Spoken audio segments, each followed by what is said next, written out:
wabarakatuh. Perkenalkan, nama saya Audia Febiana Suhendar dari jurusan Manajemen Pendidikan Islam dengan NIM 1242010127. Tujuan saya membuat video ini adalah salah satu tugas mata kuliah bimbingan konseling, di mana dalam video ini saya akan membahas tentang sejarah dan perbedaan bimbingan konseling di Indonesia dan Asia Tenggara. Yang pertama, sejarah bimbingan dan konseling di Indonesia. Bimbingan dan konseling di Indonesia dimulai pada tahun 1962 dan ditetapkan diresmikan di sekolah-sekolah pada tahun 1975.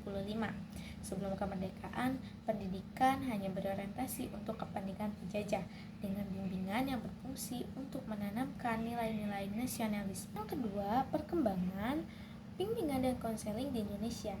Pada tahun 1980-an terjadi pemantapan layanan bimbingan yang diakui secara formal oleh sistem pendidikan. Peraturan pemerintahan tahun 2008 mengakui bahwa profesi konselor adalah bagian dari dunia pendidikan. Yang ketiga, orientasi layanan bimbingan dan konseling di Indonesia. Layanan bimbingan dan konseling di Indonesia berfokus pada pendidikan dan pencegahan, upaya untuk meningkatkan profesionalisme dan integrasi dalam sistem pendidikan. Sejarah perkembangan bimbingan dan konseling di Asia Tenggara.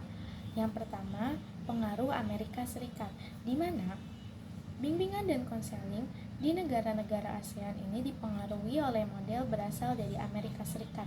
Contohnya seperti Malaysia. Di Malaysia, bimbingan dalam pendidikan ditanamkan pada tahun 1960-an. Namun, pengakuan profesi secara formal dilakukan pada tahun 1980-an. Yang kedua, tantangan dan adaptasi. Di negara-negara seperti Malaysia, terdapat tantangan dalam menerapkan bimbingan konseling di dunia pendidikan karena terbatasnya sumber daya.